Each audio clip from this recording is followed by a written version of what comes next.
Okay, you ready? I'm ready, yes, whenever you are.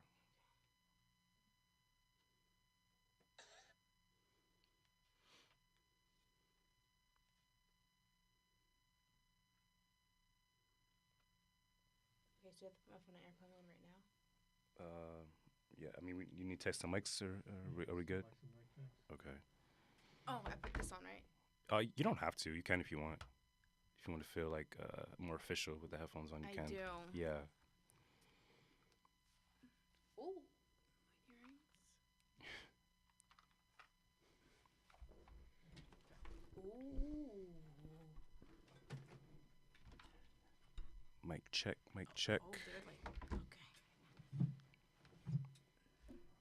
Mic check, mic check. Wow. Oh yeah, you don't use actual microphones when you record, right? You just Yeah, I go. use lapel. Gotcha. Okay. Wow, I can like put on an instrumental. I can like yeah. rap. Yeah. All right, sounds good. I'm ready whenever you are, Matt. Okay. So airplane mode, right? Please, yeah. Ready, set. Hold on. This has to send real quick. Okay. All right, here comes music, and then we're off to the races. Okay.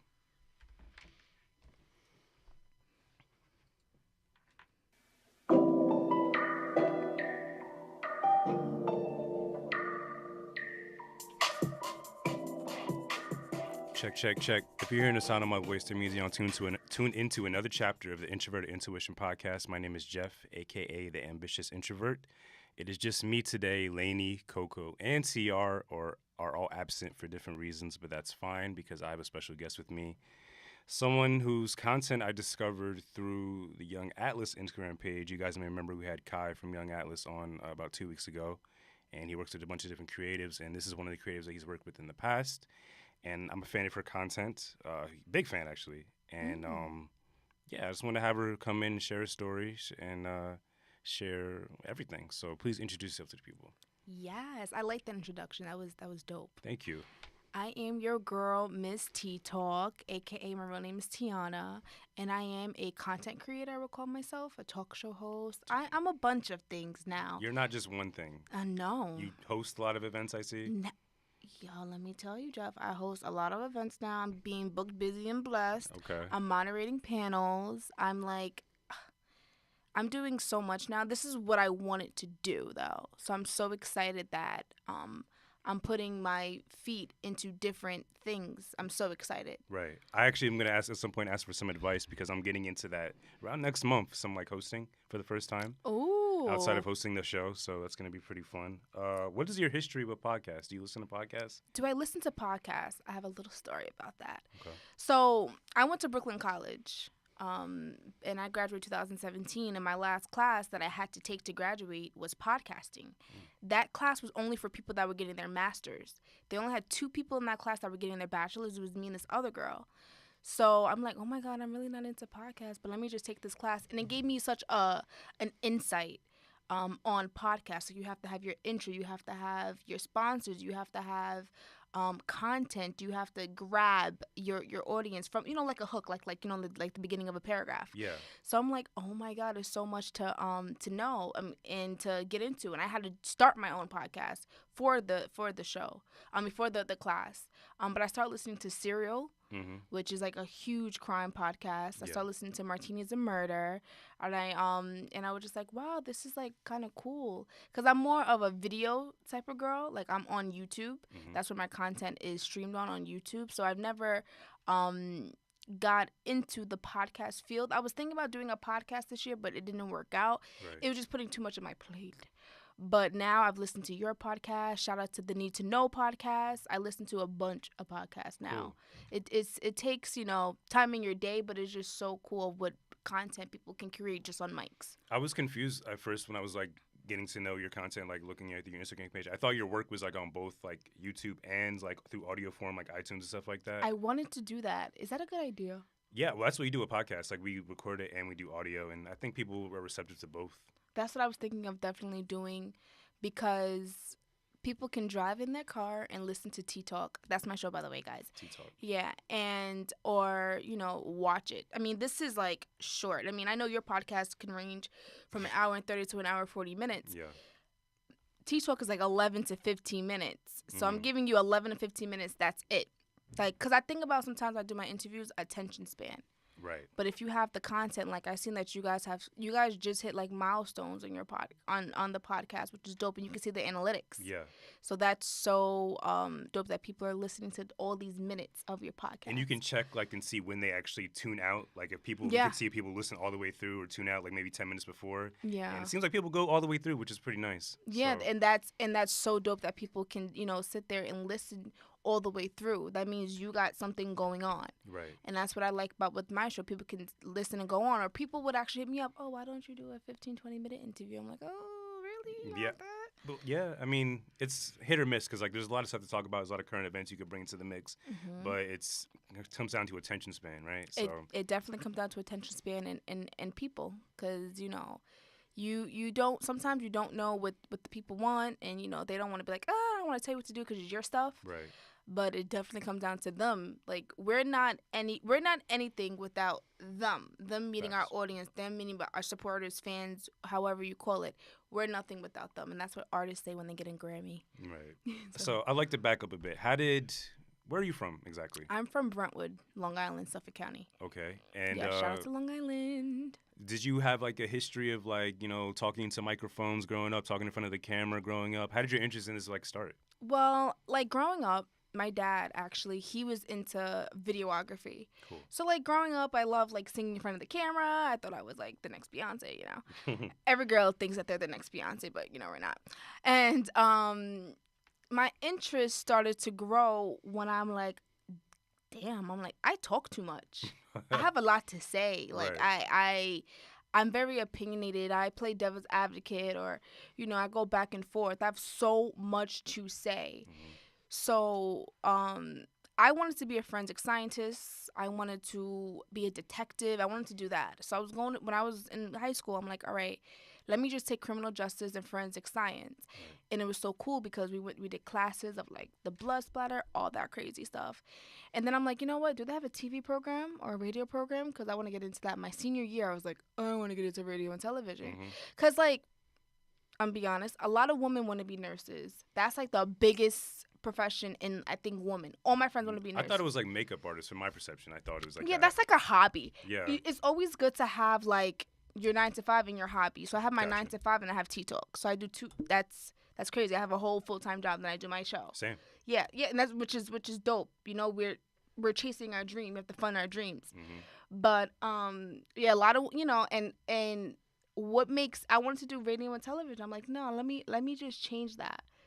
Because I want to study it, and I studied it in Suffolk Community College, and it just opened up more doors for me. I'm like, I like this. Oh, directing your own content. Oh, being in a studio. Because when you're in college, you're in a huge ass studio. Like, you're in a big studio. Right. So they, you have different roles. Like, if you watch a television production, if you watch behind the scenes, you have people that cue up the music, turn down the music. You have somebody that does the lower thirds. You have somebody that produces everything. You have somebody that even, like, when you're watching shows, I don't know if you can tell, but if you watch like a live show, the commercials come in and come out, that's somebody directing that live show. Right. Sometimes it comes into a black screen. That means that the timing was wrong.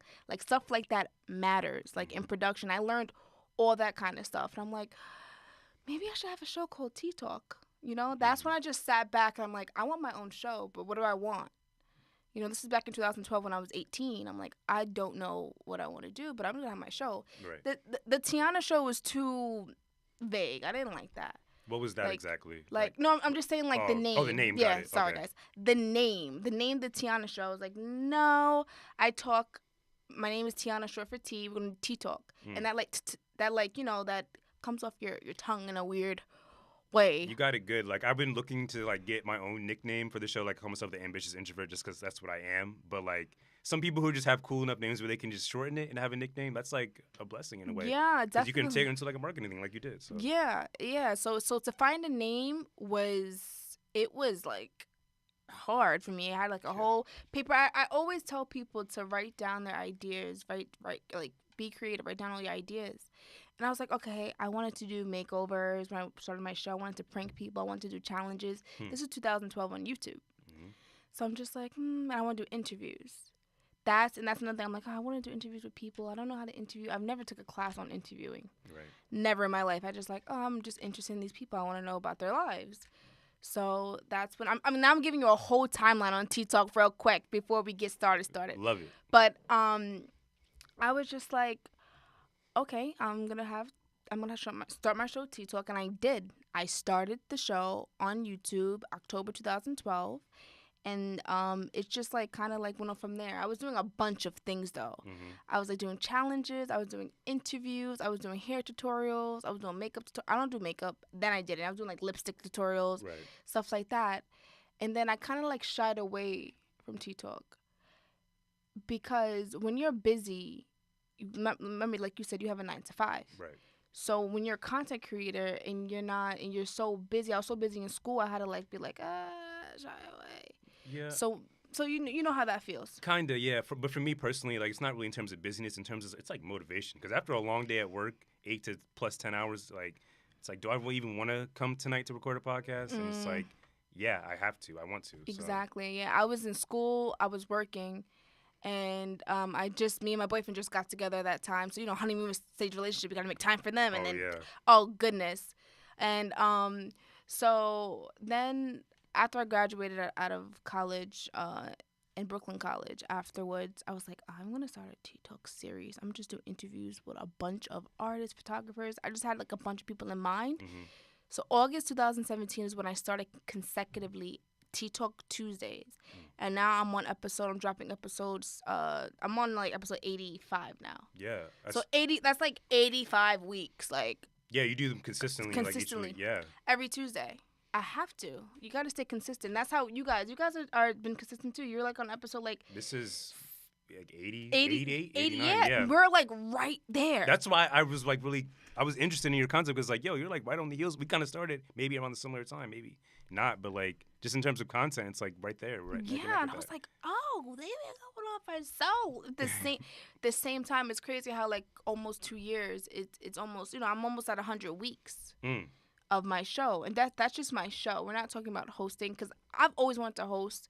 I wanted to put myself out there. I was like one of those, I want to host one day. To people like, oh, you could host this showcase. Oh, host this showcase. I was like, okay, nervous as hell, right? But I've been doing it, so I want to just put myself kind of in an uncomfortable situation to see if I can do it. Was your first interview uncomfortable? I'm gonna be honest. with you. My first interview ever. Mm-hmm. Was R&B singer Bobby Valentino. Okay, what? Okay. That's my favorite artist ever. How tall is he in person? 5'2". 5'2". He's short. Yeah. I had heels on. I had to take them off. Jeez. He's short, but I'm like I was his biggest, like I was a stan. Like all his music. I went to all his concerts. I was going into his concerts. I was 18, going to 21 and over concerts. I was so like dedicated to him and his music. So, and I told his manager, me and his manager were cool too. Mm-hmm. I was like, oh, can I have an interview Bobby B for my show? I started, and that kind of gave me a foot in a little bit. Right. So his manager was like, yeah, you can have an interview. This is October 2012, and I just turned 18. I'm just like, okay, and I did that interview. I was shaking. He was probably still relevant around that time. I mean, to me, he's relevant. Bit. He doesn't get his flowers currently, in my opinion. He's on the Millennial Tour. Oh, is he? Yeah. Oh, okay. Maybe he isn't. Hopefully, he's still getting a check. He's getting that, royalties from like Slow Down, from like his big poppin' songs back in the day. Right. But yeah, and I did the interview, and I was just like nervous. I was like, "Hi, Bobby B, guys watching." I was like so nervous because I know so much about him, but to be on camera and to record it on my iPod back in 7 years ago. Ooh. And I did that. I'm like, oh, I'm getting somewhere in my life. I did a celebrity interview for the first time.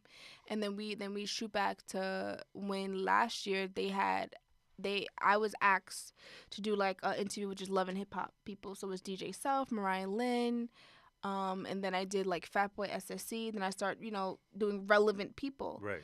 And to be in a room with people that are relevant and chilling and got money in it, I'm like, wow, this is a life. I'm broke as fuck. Like, I'm just saying. No, I'm joking. But I was like, oh, this is the life. Like, I can do these celebrity interviews. Like, I can definitely sit down and do it. And, but what makes me different than a lot of people, I give back to Long Island. I'm interviewing people from Long Island. I'm not I starting. see that. People start from like, I gotta interview Cardi B or I gotta interview these big celebrities, but I'm like, where's your town? You can sit there and you can interview people from your town. You have local. If you're from the city, Right. if I was Tea Talk in New York City, forget about it. I would be so much. I would be known AF. Like I would be known. Right. But I'm from Long Island, so 80 of those people are mostly they're Long Islanders, Mm-hmm. except people that actually came to my show, drove to my show from different states, which is crazy. So let me ask you this: like, in terms of picking guests, like my style of it is just like I only like to speak to people that I have a genuine interest in what they're doing, and everyone has a story, right? So if I have a gut feeling within myself that their story is good enough to be, well, not good enough, but interesting enough for me to want to be captivated in and learn more about, that's how I pick them and have them come on the show. I was curious what your process like is picking guests, because I'm sure there's plenty of people in Long Island who's an artist, plenty of people who want an opportunity to have a platform. How do you choose who gets to come on Tea Talk? I choose people based on. It's so crazy because when I moderated a panel yesterday, they were saying that your Instagram is your resume, Yeah. and that really like stuck with me. And that's what I base it off of, like your social media, your who's checking for you, how dedicated you are to your content. If you're a chef, I better see you out here killing it. Right. Or you're an artist, like I hear everybody's music. I see their journeys, I see their hardships, I see all of that. Because sometimes these artists nowadays have like 2 or 3 posts. Yeah. And that's it. I'm like, okay, you want to come on my show for what? Or they're like 18 and like their parents got to be there. Like, I want them to be dedicated, and because, nobody's really given a platform, but I feel like I changed the narrative. Now I started Tea Talk. There's so many platforms that are interviewing people in Long Island. Mm-hmm. I'm like, oh, I call myself the pioneer now because I started this so long ago. Mm-hmm. And, but as far as picking my guests, I want you to be really motivated. And honestly, like, I haven't picked my guests in a long time. So they come to you? Everybody comes to me now. Mm. It's so great that people are coming to me because I didn't think that would happen. Like, it's word of mouth. That's Right. what it is. Like, I'm like, wow. Like, now you have to, like, apply to come on the show. And I literally have, like, 20 people that applied to come on the show that I got to look at and do this and do that. Like, now I have to look at, what is a decline email? Like, how do I decline people? Yeah. Like, I'm like, I don't like doing that. You don't do things just off the strength of love and, like, you just maybe believe in them? I ever? do. You know what? I definitely do that. There was this guy that came on the show last week. His name was Young IDK. He has nothing out but one song. Right. Loved the song. He came on the show. He has so much supporters. Like, he got more views than people that come on the show that have a lot of things. I was just like, and I was telling everybody, I was just like, I want to let you guys know that he's dope. Yeah. I want you guys to listen to his music. And people that even, like, don't have visuals out or anything like that, they come on the show, or they're just getting started with their business, their small businesses, even boutiques. I have a woman that does boutiques. I have another woman that's a pageant. I have so many interviews coming out. Like, I have a lot in the vault. But I love to give them that platform because I love platforms. You having me on here, Right. amazing. This is, like, the 3rd time I'm coming to the city. Yeah? This year. Okay, just for business? Just for explaining what I do, gaining new audience, chopping it up with you. And it's just amazing because this wasn't me last year. I don't think I was on anything. This year alone, I was like on like 8 different podcast shows. It's been at least once a month I'm on one thing. That was my goal in January. I was like once a month. You can pretty much gauge like your progression from last year to now clearly. Oh Like, my God. even in terms of how you interview, do you think you've gotten better or do you think you always were good? Yes, I think I've definitely got better at interviewing. I still want to take a class on doing interviews. Yeah. Still to this day, because I'm just so curious of who they are and what they do. But what makes me is my personality, like my little sound effects I do, or my little quirks or stuff like that, or how I say certain things. People are like, oh, I like your personality. You're so funny. And I'm like, really? Me out of all people, Miss Tea Talk? Yeah. But yeah, I've definitely think I've gotten better over the past couple of months. When I got to a studio, before I got to the studio, I was traveling to different people's houses. Oh, wow. You're setting up your own equipment in their house? Yeah, so 50 of those 80 interviews different people's houses, different people's studios. I was eating people's mother's food because I was hungry. Like, Okay. I was like, thank you, you know. And I had to meet family and go into basements and go into this, go into that, barbershops. I was just like That probably on the made the go. interviews probably better though, for the guest at Authentically, least. yeah, authentically. But then when I switched to the studio, I feel like, oh, this is like legit. I gotta come on. Yo, like when people walk into this building, like to come in for an interview, they kind of look shocked, I guess, because like they're not expecting it to look how it looks. It looks pretty nice. I mean, Yeah, and that's why I'm forever grateful because perception's everything at the end of the day. So that's exactly what it is. Perception is everything. I do wanna do another set. The guy that I'm working with, he's doing a like a night set, like a Jimmy Kimmel, Jimmy Fallon type like a of set. desk and then like Yes. okay, I was like, oh, I want that. Like, I want it. Like, I want to do like a late night set. Or I definitely want like a late night type of set. 'Cause my show looks like a daytime type of thing. right. But I want to do something like a nighttime. I want like my own set, my own in the studio. I don't want to rent. I want like my own Right. one day. Do you charge your guests? Yes. How much? Is it vary between guests and following? No, I used to charge $25. Okay. But I pay $100 per session. Right. So I charge $50 per interview, and I do 3 interviews in 1 hour. I'm at this weird crossroads where like I consider doing that just because the studio fees are kind of expensive. I pay out of my pocket. I don't ask my co-host to pay, and You don't ask your co-host that you have on your co-host? yeah, I don't ask them for money to pay for the studio time because this at the end of the day was my vision, and they just came along because they supported it.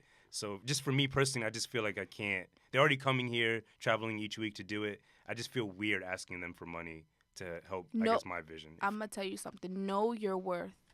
Right. You have to know to put in money. I was putting in like a car note. I was putting in $400 a month for that place. I was like, no, I think I'm worth money. Yeah.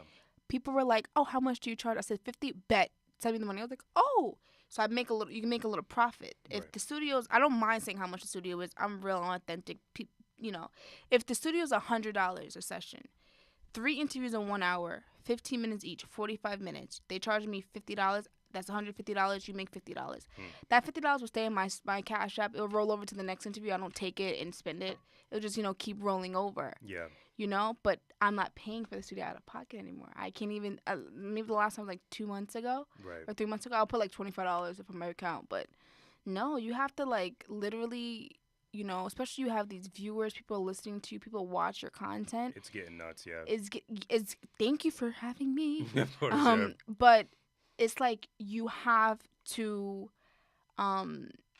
probably, I know your co-hosts are amazing. They're great. Yeah. They're great people. But if Even in just terms of offer. guests, though, like I Or mean, guests. it's like exposure for them at the end of the day. I was thinking about drawing up some type of contract, maybe if they don't promote it, because I've had guests come on and they don't promote it. Yo, can we talk about that? That shit really sucks. quickly? Yeah, please go ahead. Thank you. Oh goodness. I don't even appreciate the story posts, like the 24-hour joints. I don't even appreciate that. No, because no. You could post it. Let me. Oh, this has been. Now we're gonna get into some shit Let's here. go. Okay, I'm excited now. I'm excited. You weren't before. It's. Huh? You weren't excited before. Now you're excited. I know because this is something I need to vent off my chest. Right. Let me tell you something. What you need to do, and what I learned to do, people have contracts of coming on my show. I want them to. They don't post on their Instagram page. Yo, when I'm on your show, I'm gonna post on my Instagram page. Right. That Instagram story shit is whack. 24 hours, no, because you know how much time you have to put into edit, to put into have this place, to pay your money to have this place, and they just post it on their story. It's kind of lazy because you don't have to put a caption or anything. With you posting, you have to do a caption and tag and everything. Maybe that's how people look at it. It's like, oh, I have to do all this. I give them I have a publicity package. Right. Excuse me, I'm thirsty. Go ahead. Publicity package. I never even heard of that. I might need to get that. Yeah. I've learned it off of shout out to the New York Dose podcast. Mm-hmm. They sent me a publicity package. I was like, oh, I need to create my own.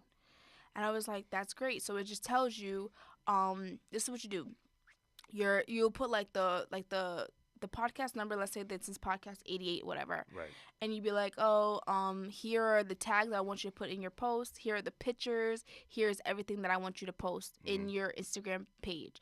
Like, they were so adamant about posting it on your page, and I posted it all over because I'm like that. I like to post where I've been. Right.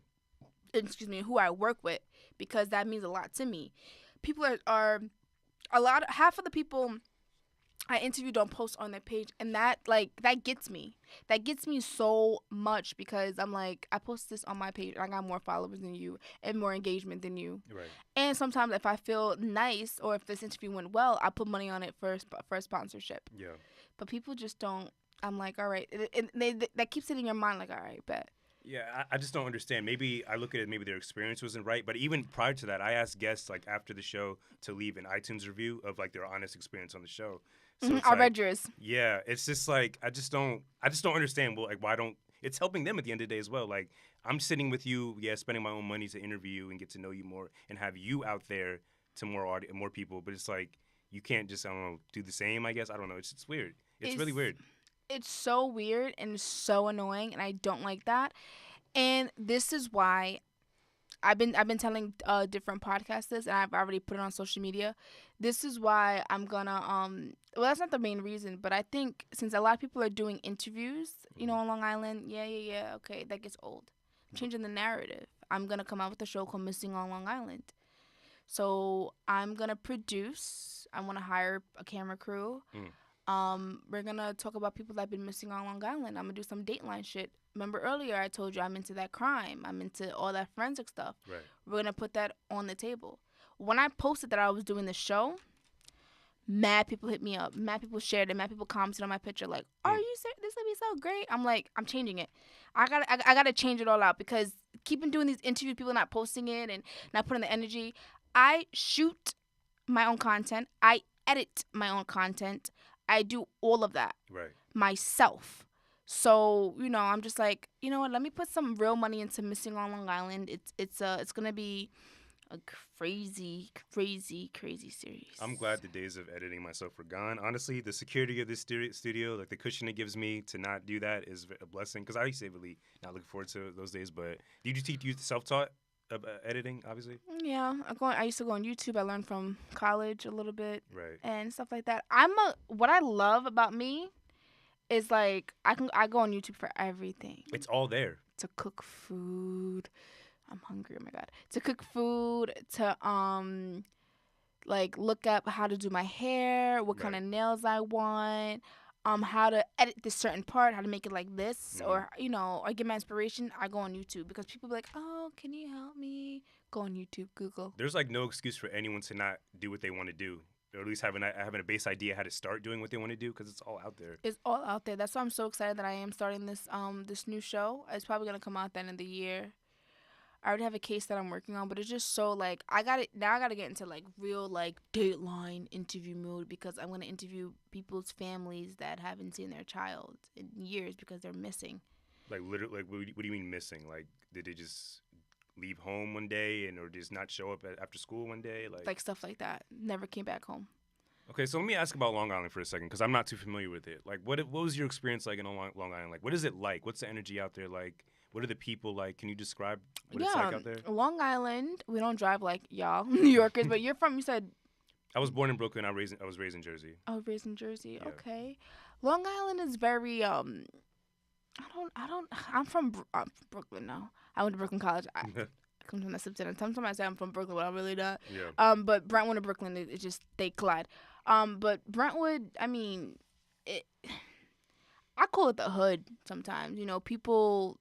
It's Long Island is not what they make it seem like. We not Baldwin, Long Island. We not Hamptons, Long Island. We ain't living lavish and large. How like they make it seem like it's not like that. Like Long Island is like it can be some rough parts of Long Island. But it was it's all right. The education was cool, stuff like that. But being from Brentwood, I don't know if you heard about like MS-13. Right. Yeah. They're Brentwood, New York, killing people in Brentwood, like where I went my school I went to, my high school. So even going through that time, going to parties getting shot up, me. Like that's like real stuff in Brentwood. Right. Like that was crazy growing up, but it's cool. It's cool, calm, collective. I want to get out of Suffolk. I want to try to move towards Nassau So because like everything's in the city. it sounds, for all intents and purposes, kind of rough. At least maybe growing up. Yeah. I mean, But- it's not like lavish and like what people make it seem like. Long Island is cool, Yeah. but sometimes I'm like, what if I had like the city life? I would dress differently. I would act differently. I would move differently. But Long Island was alright. School was cool. I mean, I passed everything. I graduated. Mhm. Yeah, haha. Where does the feeling come from to want to give back and like share these stories from people of Long Island? Is it just off the strength of you being from there? You feel like you have to represent? It is the strength of from being from Long Island because I feel like Long Island has so much talent, and we're not even like talking about like artists. Like people have beautiful clothing lines. They have people that went viral came on my show. It's so much talent on Long Island, and we're not, I think, represented in such a positive light. Mm-hmm. So I wanted to bring that to Tea Talk. I wanted to show people like, yo, like look at these amazing people, and like when people come on my show, they get so excited and so happy, Yeah. like, and they take so much pictures. I'm so emotional. I start like crying, like, oh, like I have like a story like these women, they drove from Ohio to come on to my show. I lost it. I'm so mad that I didn't gift them anything. Wow. Like, but they gift me something. How did they hear about your show and all that? Let me tell you this right now, and I think you do it as well. Sponsoring your post. You Oh, do. yeah, You do that. Yeah. On You- like Instagram and stuff? Yes. Yeah. I see that you do that. Right. That's why people hit me up from different states and they travel. I feel like I'm doing it wrong though. Like I know you can create like your own custom, like where you want to target certain audiences, but I just do the straight. They do it automatically. I do for automatic. You. Yeah, I mean it works. Like you get people, but like I guess that's the It best you can depends do. how much money you put on. Yeah, for sure. Yeah. Yeah, like if it's like my end of the year wrap up post, I put like $70 Yeah. on it. I usually do like 50. Yeah, 50. Yeah, 50, 70. Sometimes if it's not a good 25, if it's something I want to promote 5, it still gives me followers. I put like $75 on my end of the year post. I gained 100 followers for the beginning of the year, and I gained like my impressions went up so crazy. I was like, wow, Instagram wants your money. That's what it is. They do. So they saw one of your posts and Yes, just was they like, saw it. It was like, oh, like I want to come on your show. There was like, oh, my travel agent we're gonna come to the show. I was like, are you serious? what did they do? Like, what was their profession? Oh my god, it was the Sturdy team. There was 8 women. They do different things. One was a rapper, singer, comedian, event planner.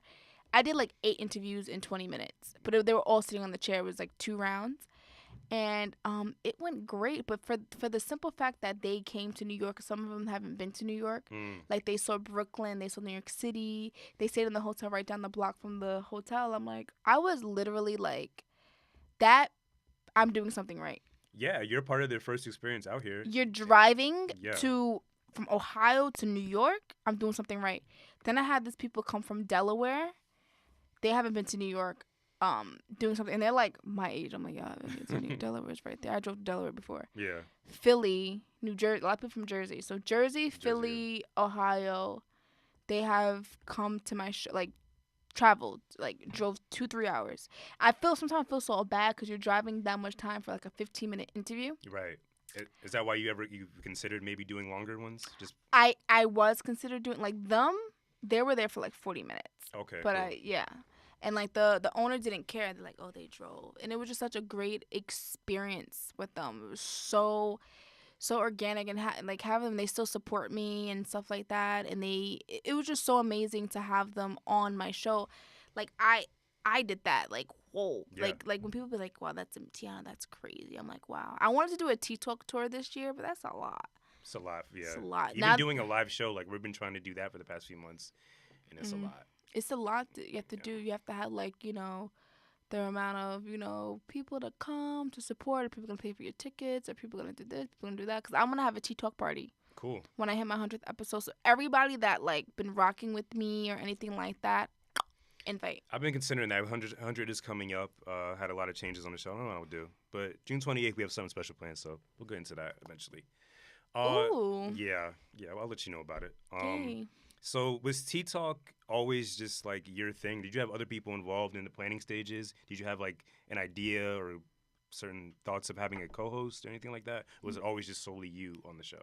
Only solely me.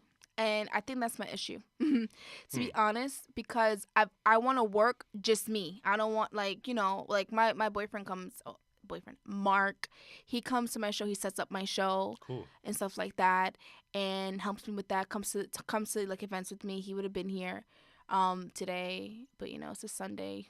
I would want to stay home too. But I Yeah. wanted to be here. I wanted to be here. I appreciate it. Yes. But yeah. But coming up with like creative process, no, it's only been me, and I so wanted to change. I do want to create a team, but people are always looking for money. Yeah, people won't do anything just for the opportunity. Like if a check isn't attached to it, they won't want to do it. They won't do it. I'm like, you know what? And I see the check, like I can see it's gonna come, but like just be patient with the journey. Like You gotta gotta- enjoy it. You gotta work. You gotta work, because if you, I do want to create a team. I kind of, am creating a little team, Hmm. like a stylist, a makeup artist, hairstylist, clothing stylist, makeup artist, my nail tech. I am kind of creating a team in that way, Right. or like photos or stuff like that. I definitely do. I definitely want to create a team in that way, but I just feel like that I gotta blow up type of thing for people to want to, like, there's people that have been volunteering. Oh, I want to work with you. Oh, we need to collaborate. We need to collaborate. Yeah. But you won't ever see me and somebody else do a whole show or something, or do like a whole series. Is it a fear also, like maybe in terms of like accountability? Like if some things go wrong, maybe someone else may not want to take responsibility for it, or may not show up for a certain thing. Is that like a fear of yours? I don't. Because I you don't know you'll get it done, but maybe someone else may Yeah, not get it because done the way this you is do. like talking about like a group project in college. I don't know why I haven't like considered it. You know what? I'm gonna be honest with you. People aren't as motivated. Like, they will do something for 1 second and it's like, no, I don't want to do it anymore. Right. I think that's my thing. I need somebody to be there, stick in, do with me throughout, Yeah. and create something huge. That's why I want to create a solid team for my new show, Hmm. because that show can be something picked up. If it's great, Yeah. like my first episode is amazing, it can be picked up if I have the right people and the right, because I do want, one day want to be a Shonda Rhimes, do want to be a Mona Scott, I do want to produce, content and stuff like that and different shows, because I feel like that would definitely be me. But I do definitely feel like I'm getting there. Yeah. Different things that happen to me every year. Like, I wasn't hosting events, I wasn't moderating panels, I wasn't on people's shows last year. Right. Just imagine what I'll be when I'm 26 next year. Facts. So it's just like, wow, I just gotta keep putting myself out there, creating swell content, creating like beautiful like work. How has 2019 been for you so far? It's been great. Yeah? Oh my goodness. Like, my planner looks nice and colorful because I've been doing so many things. One thing I haven't done was travel. I need to travel, but I feel like, damn, like, I want to just sit back and just enjoy the business Yeah. and enjoy like how like just enjoy, because I've never been into, not doing like any business ventures or doing anything like that. Like, I love coming to this podcast. Right. Or in 2 weeks ago, I was just on a show called Kickback and Chill with DeJour. Shout out to him. I was on there in New York City. I come here like every month, and I just love going to people's different things, and people even hiring me to host their stuff. I'm like, you want me? I think like I get so shocked. 'Cause I'm so humble. Yeah. So I'm just like, you want me out of like everybody in the world? Like, But you don't recognize like what you've accomplished. Like it's natural someone's gonna be receptive to what you've done, right? So yeah. but you're still like kind of shocked, like really? Yeah, I kind of really I sit back and I look at my own Instagram page, and I'm like, wow, like Yeah. I would have been so inspired. Like, I look at a lot of women's content pages and I hit them up. Hmm. I let you know that I like your stuff. Yeah. I'm one of those. You're not too cool to say I like someone else's stuff. No, I hit you. You get a personal DM. You follow me, and I see even for verified people follow me because they do. Hmm. I'm like, ooh, I see who That's you a are. flex. I'm like, oh my god. Yeah, like, because I don't know what they heard from or what they've seen, or like I saw like, you listen to rap, right? Yeah. I saw like Keith Murray liked my video of an interview I did, Okay. I was like, he liked my video. I was like, interesting. Those IG promotions helping It out. was something, yeah. Yeah, something, yeah. A lot of people were just liking my videos, or I'm like, oh, this person's from News 12. Oh, this person works with this person. Oh, they work for Revolt, BET. They sneakily like my stuff, but they don't say nothing to me. Have you worked with anyone up to this point that you were genuinely a fan of? You were like, I can't believe they're sitting across from me. We're doing an interview, blah, blah, blah. I can't believe I'm hosting their event. Have you worked with anyone you're truly a fan of yet? A lot of people that I interview. It's so many people. It's a weird feeling. Like the first time I interviewed someone, he's an author, Joel Daniels. He's a really great author, and it was just insane to sit across from him and have an interview with him. Right? And yeah, like I have an interview coming out soon. See, I don't know when does your interviews come out? Does it come out like usually every Friday. Like when we finish this up, I'll probably put it out as soon as I get the audio. So this comes out like yeah. So right yeah, away. so okay. So I had an interview that came out with Wavy Jones. I was you watch if you don't watch Netflix, it's okay. But it was a Netflix show called Unsolved. I've heard of the show. Honestly I don't tune into Netflix. So it was like Tupac and Biggie. Gotcha. Okay. Yeah, so he was the Biggie. So he's making Netflix money sitting across from me. Damn. So to have him verified and everything, he was on The Real. That's my show. He was on like TMZ. He was on everything. So to have him come on T-Talk in Long Island and to sit and talk about Netflix plans, Netflix movies, working with Spike Lee, I'm like, wow. You said earlier finding the name was the hardest part, but for me it was getting the pitch email to send out to like all the guests and stuff like that when I'm like trying to get people to come on. Like, do you send out pitch emails, or most of the time people just come? Or most recently it's been people just reaching out to you? Yeah, I don't really send out pitch emails. I want to. I would have. I feel like I'm not a good writer. I've been asked to write for like The Source. I've been asked to write for different like platforms. Don't do that because I can't write. I will have to pay somebody to write. I don't know how I made it through college. It's okay. Yeah, Got my bachelor's degree and associates, but I don't know how. I just don't feel like I don't know. I just don't like writing. But a pitch, I would have to pay somebody to write a pitch. My pitch email's fire. You could pay me. I'm a writer as well. Like I'm working on my first book. Like it's dope. See, the connections are real. Yeah, I'll write you a pitch email. Yes, I'll charge you though. Yeah, and I'll pay. That's the thing. I'm always willing to pay. That's dope. Like content creators, like okay, like this woman named Joanne. I'm gonna be on her show in 2 weeks. She's like, oh, $100 to come on my show. I was like, bet. I cried for a second. For 2 seconds, I was crying. Why? I was like, oh God, $100? God darn it, 100. I was like, different audience. Yeah. Different. Who do you think I'm gonna be on a show where she's gonna read tarot cards and we're gonna be healing and talking about stuff that you never see me talking about. You know, I'm changing. You know, it's different. I'm gonna gain different audience for just to be on there. Yeah. I cried for 2 seconds, but I was alright. I was like, hey, okay, but that was good. I have an extra $100 for people that I charged over the 50, so it wasn't out of my money. Word. The whole charging thing is still weird to me. I'm still thinking about it, but we'll see. You have to, Jeff. You have to, because it just makes your life more easier. Especially people are tuning in. You could show the stats. Like, oh, this is what. Yeah. At first, I was thinking like, oh, I don't get that much views on my show. Like I kept saying that, like, oh, 100 views, oh, 200 or 500. That's not enough. Like I should charge people. Like what? It's weird too, because like most of our most recent guests, like even the ones for the rest of the month, are like larger people with like large followings, larger influencers. So it's like me charging them is like, I feel like it's weird because they have a larger following. They're mostly doing us a favor. Who am I to ask them for money, right? If that makes sense. That's true. So yeah, that's why like if somebody big that comes on my show, I'm not asking.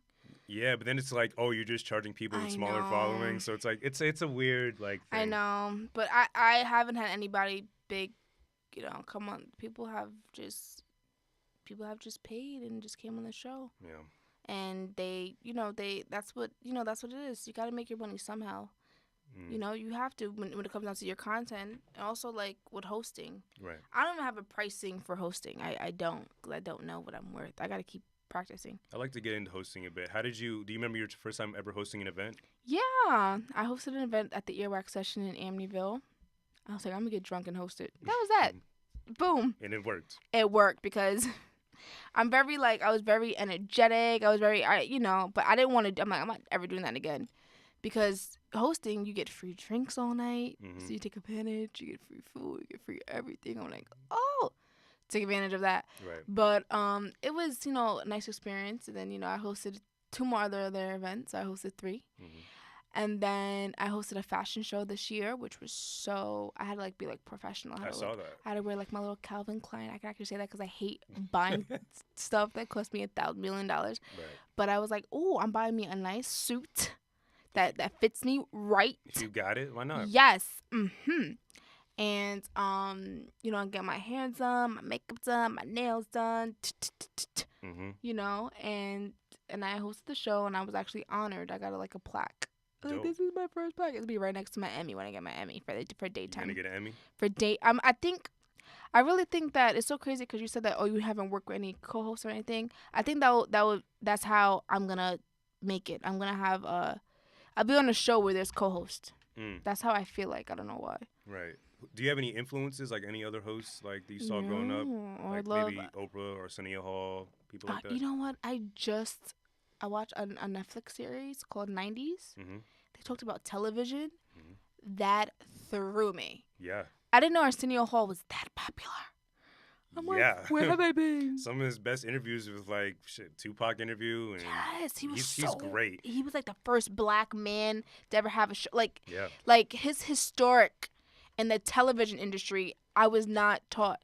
Obviously, Oprah. Love Oprah. Mm-hmm. But it's so crazy because you look at an Oprah interview, or it's like you can do that. Yeah. You understand? Or I could do what Jimmy Fallon does. You can do that. He doesn't really do much. No. He's not a good interviewer, in my opinion. No. He's just so goofy. He's a comedian first, a host second. That's the thing. We can do that. Why can't you put me on there? Yeah. And I look at Ellen interviews. I can do that. They're asking the questions that we ask. Mm-hmm. You can do that. You just have to have the following. People have to love you. You have to do something. That's why I was thinking about going on Instagram and promoting myself a little bit more, having more intimate videos, stuff like that. Can you just see pictures of me and then you see T-Talk? Right. I need to be on IGTV, talking about. Oh yeah, that is a new function. Yeah. Talking about my day. We do IG Live sometimes when we record, but that's really about it. Yeah. And Facebook Live sometimes. I did. Oh, I didn't do Facebook Live. I did IG Live one time. People actually tuned in. I was like, wow, people like me. Yeah. But it's just this social media life has suctioned us. Right. When you asked about my influences, they didn't have that back then. They just had some newspapers. Yeah. To get them going. Even the news wasn't even on back then, in the 80s. They didn't have real news. They just had they didn't have what they have now. You know how we have blocks of news? Yeah. News one time a day and that was it. It was a bunch of shows. Right. I'm like, wow. But yeah, Steve Harvey, Ellen. I like Wendy. Wendy. I do. I've never heard anyone say it before. I know. I like her. She's very. Is she problematic? At least maybe these days. I think so. She is, but I just like her when she does her hot topics. Gotcha. I just love that. Her interviews are she's very nosy. Mm-hmm. She's like, oh, so you got a divorce from your husband? What happened? She's so nosy, but she knows that makes but she doesn't have that one Emmy. Right. She was nominated, I think, but she has not one Emmy. So what's when you're interviewing someone, how long does it take for you to create questions, or do you just not use I have my phone ready with questions. Do you just go off the cuff? Yeah, go off the cuff. Is that easier for you? Yes, in a way. It is, because as people tell me their stories of how they got started or what they talk about with their brand, spiral in my head. I got spiral questions coming in my head. I'm like, ooh, okay. And I think about wow. But it's always good to have questions. When I moderated a panel yesterday, I had questions. And that was it was easier because it was 6 people and me in the middle. Yeah. So it's definitely easier. But one-on-one interviews, I like that is more conversational. I was on a show I was mentioning, the Kickback and Chill show. I told them, I said, don't ask me the questions you have. Go off top. Right. And he was like, this is one of the best interviews I've ever did. I'm like, you realize how more organic it is to interview somebody, That's why he was just like, wow, because and if you're interviewing me, I see it. I like kind of like I didn't take the lead with him. I just like he asked me questions. I elongated it. He had an interview right before me. He would ask one question. The person would give him one answer. Me, I would give you an elaborate answer. I might be talking too much. Okay. Oh well. It's all good. Yeah, we got time. But I'm just like you want that. You want the content, and that's one thing. Sometimes in my interviews, I do talk, and then it gives them an opinion to come back at me, and we just go back. It's just a good show sometimes. Seems it's super organic. Yeah. I think my best interviews come like the more I drink, like, cause that's when I do off the cuff. Like when I'm like, I get a little nervous when I'm like not sober, like, but just doing anything, any interview, it just makes me a little bit more nervous. But I've learned about myself, like the more I drink, it becomes more organic. Yeah, I definitely. Do you drink before interviews and? No. No. I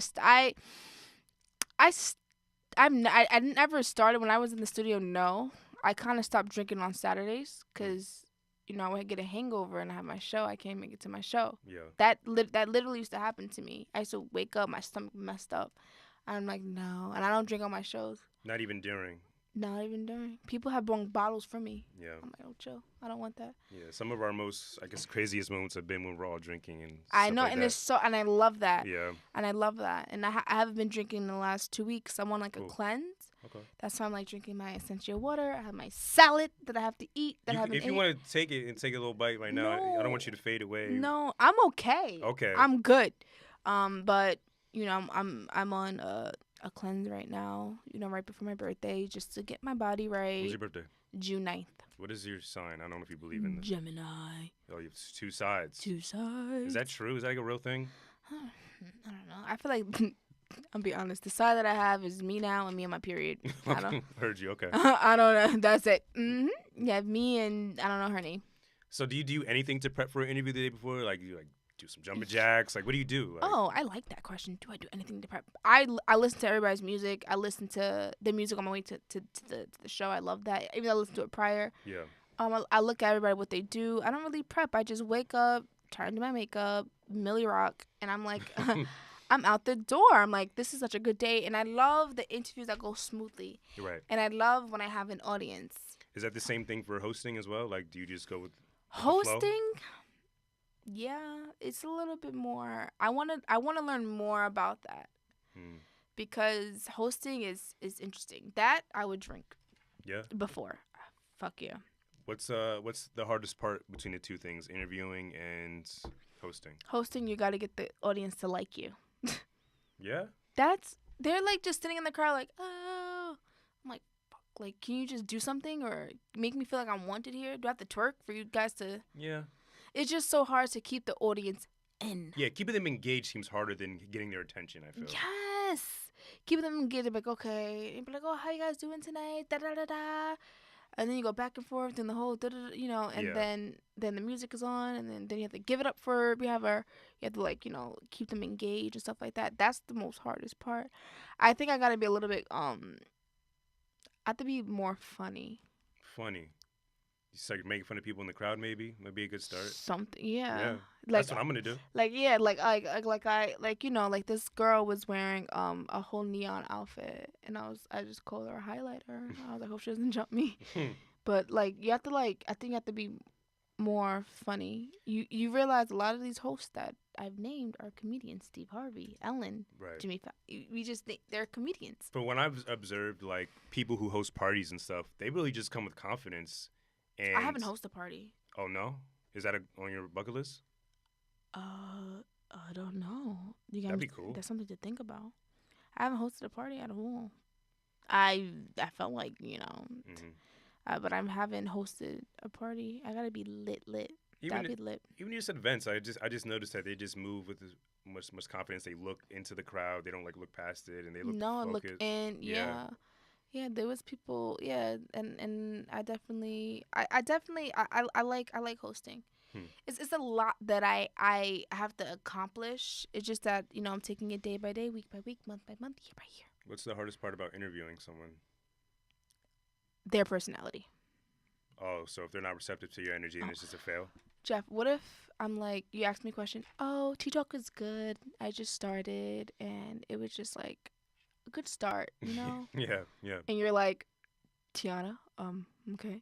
One time I was like, I was like, do you need something? Mm-hmm. I was like, you didn't come here to not just give me one answer. You want to sit there and say you fuck bitches and you rap and you do all this shit. Bring that same energy to this interview. Right. And they're like, oh, is she okay? Like, they're like, oh.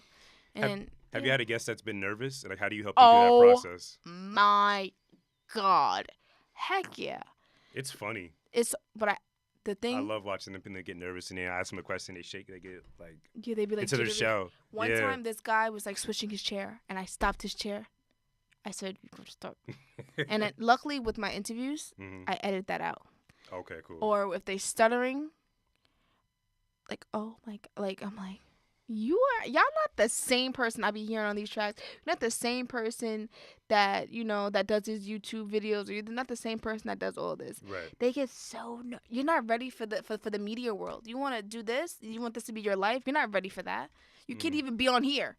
I think it may be intimidated by your confidence as well. Outside of just the cameras and the lights, like your confidence may be a bit like, okay, they're ready, but I'm not necessarily ready yet. Yeah, some people are just like boring. Or sometimes I get it out of them, and they be like, "Oh my God, okay." They'll get it. But yeah, I have people that have been definitely nervous, definitely scared, definitely like You've never been? Have I been nervous? Yesterday. Yesterday? When I had a moderated panel, I moderated they had me on the spot. They're like, "Oh, can you do an interview with her?" It's like a therapist. I was like, "Okay." She was very strong. Yeah. And that it didn't match with me. I'm very nice and light and bubbly, and she was just like, she was talking about how the problem she had. Now she's a therapist, but she was very like mean. I didn't like it. I was like, damn, it kind of threw me off. Yeah.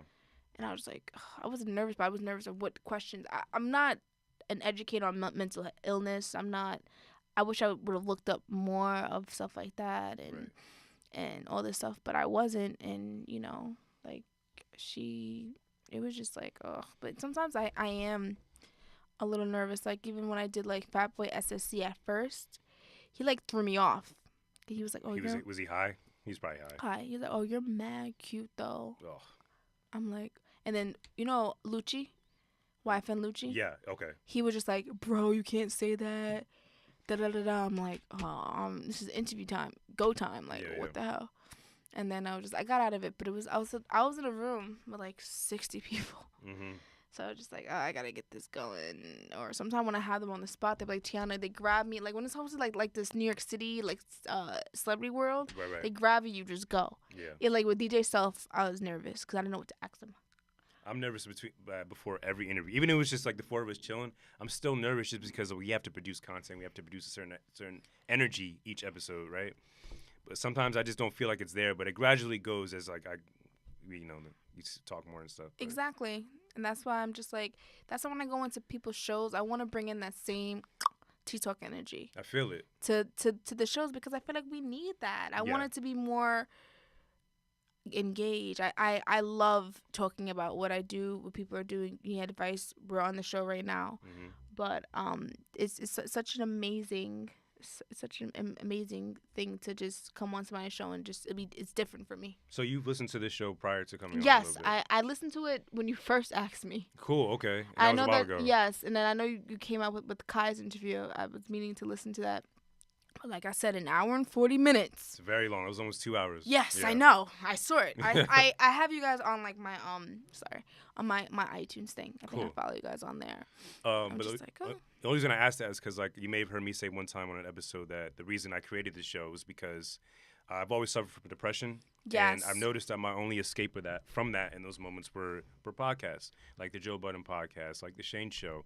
And when I finally got to a place of like peace again, I wanted to, implement that same feeling for other people, create my own platform and give people that same feeling to escape from depression. And I think I want to have more people. That sounds horrible. But I do want to have more of an intimate conversation when it comes on to T-Talk. Right. Because I feel like a focused discussion on like one topic. Like mental illness would be perfect. Yeah. I think so many people are going through that.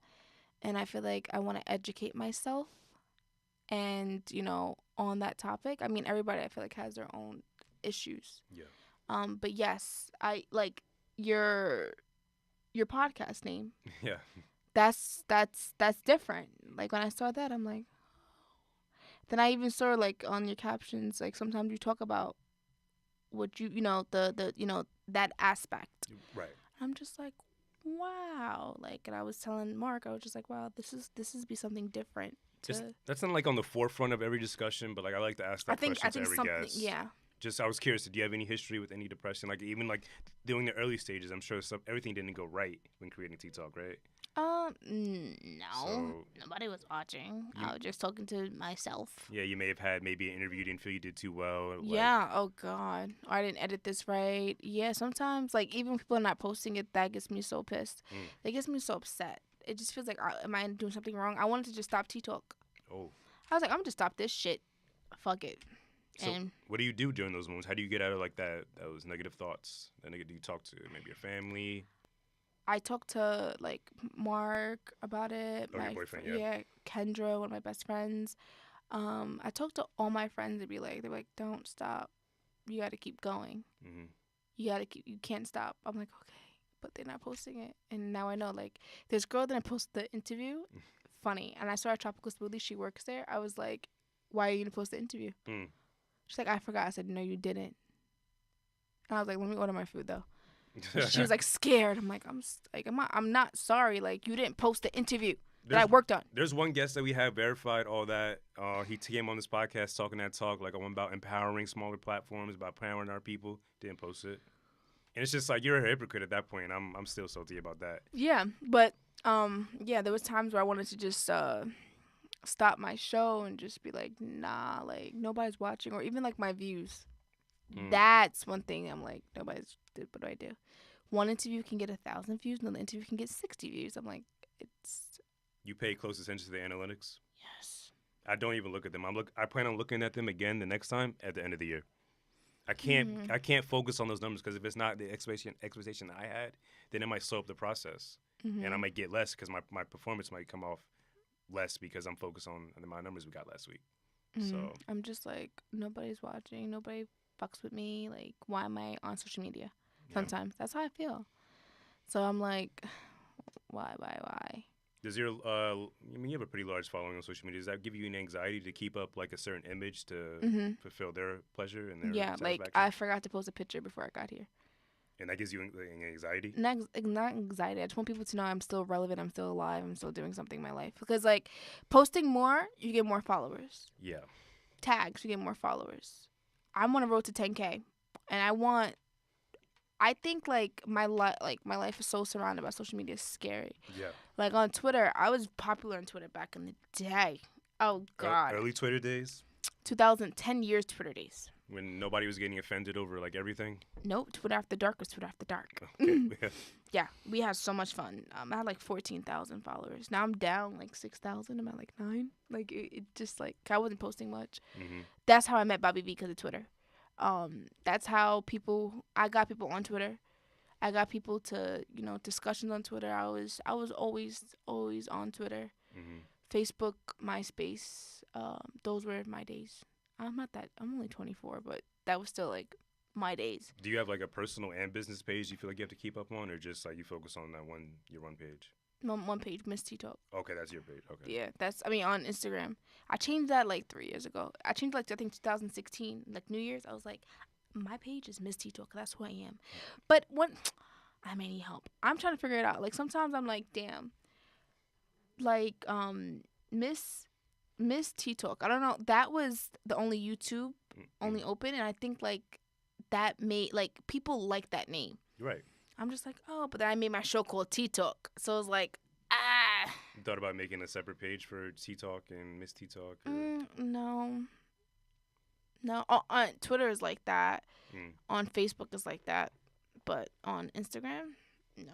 Yeah, like having a business page and like having to keep up with the engagement. Do you have a personal page? I do. And like I'm active on it just for personal because, but I keep it private because like I don't know how the fans are, how the listeners are. It might leave some crazy comments or whatever. But I do focus mostly on the business page because that's what you have to do nowadays to get ahead. And it gives me a bit of anxiety because it's like we have to be consistent. There's no checking out. Like, you don't feel that pressure of just like, I just want to tune out today. I don't want to post today. I don't want to worry about Yes. anything. Yeah. And do you do that or you can't? I do that and I lose like 1 million followers. Is that in your head or is that like a realistic fact? That's in my head. Yeah. When I don't post for 5 days, I lose like 20 followers. Yeah, but That's crazy. Yeah, but like aren't most of those like ghost followers, like not even real people? I think real people. I don't know. I've never paid for not one follower. I've never paid for. I don't even know how you do that. Yeah, you can pay for followers. A lot of celebrities pay for followers. I don't pay for followers. I have never paid for followers. Only thing I pay for is a sponsorship on Instagram. Right. But yeah, people just don't follow you. In case the perception's out there that you pay for followers, that's not true. Clear that up right now. Yeah, no, never. Yeah. That's not. Never. I would never do that. But I do want to clean up my Instagram. I have stuff from 2012 to now.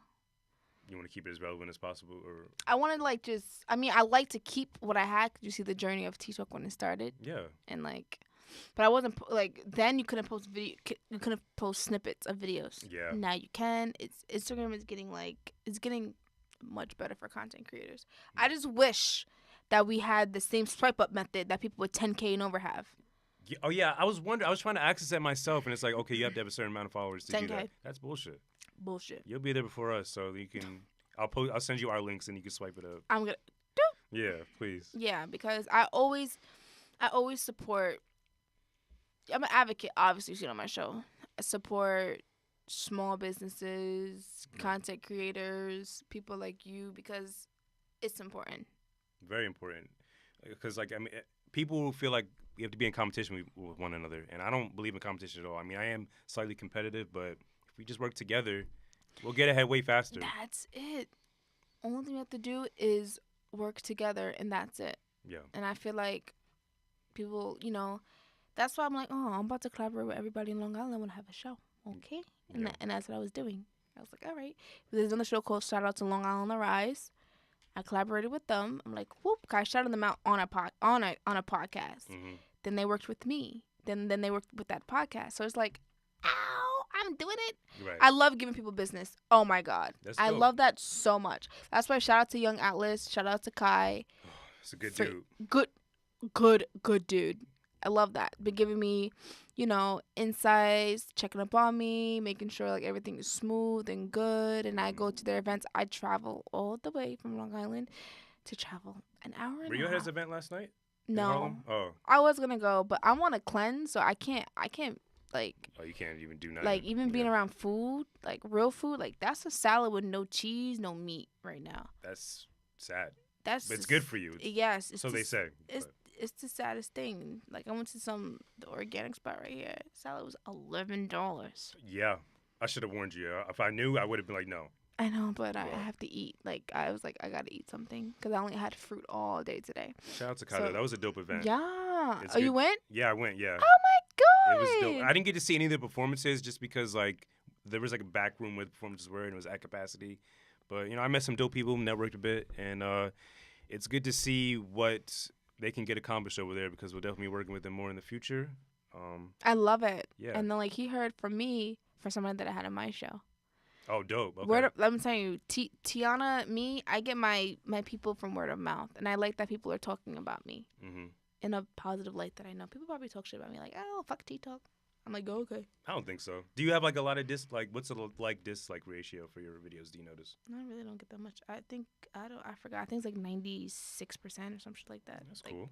Yeah, but people. I remember like there has to be this one person, just one day, just disliked all my videos. I saw that like at one time. Yeah. I was like, oh. Would you classify yourself as an overthinker? I kind of get that vibe from you. Just in terms of like you paying attention to little everything and it gets scrambles your brain a bit. Overthinking with everything. Not even just TikTok. Work, content, editing, situations. Yeah, I'd be like, oh. Is your work just like a full-time job? Is like your full-time just a bridge to do what you do now full-time, like TikTok and all that? Full-time, regular, schmegler sales job. Yeah. And then I do TikTok. Yeah, my job supports TikTok. They watch it. But like you obviously want to get at that and do this full-time, right? Yeah, I told them, I'm like, I'm going to be out. Yeah. Definitely. Come on. I want to really use my degree. I just in dust. Yeah, collecting dust. Yeah, That's what most people do. Yeah, I want to Or just. say. I know. I want to just use it. I mean, for it to even let people know that I have a degree in radio and television, they're like, "Really? So you really wanted to do this?" I'm like, "Yeah, I spent $20,000 in school. I did." There's like a weird stigma around degrees nowadays. Like if you have one, it's like it's a shocker that I know. you did that. It's like, yeah, I did it. I didn't leave school early. I didn't drop out. Like, No, I went straight through. I did it. congratulations. No kids. No kids. No kids. No. Pets that you consider kids? I wish. No. I want a cat. No. Okay. I want a kitten. I love kittens. No, I mean they're cool, but they're like cute. people usually go for like puppies first. It's like the go-to pet. Like Maybe I'll probably cry, but when I get my own place, I'm getting a kitten. dope.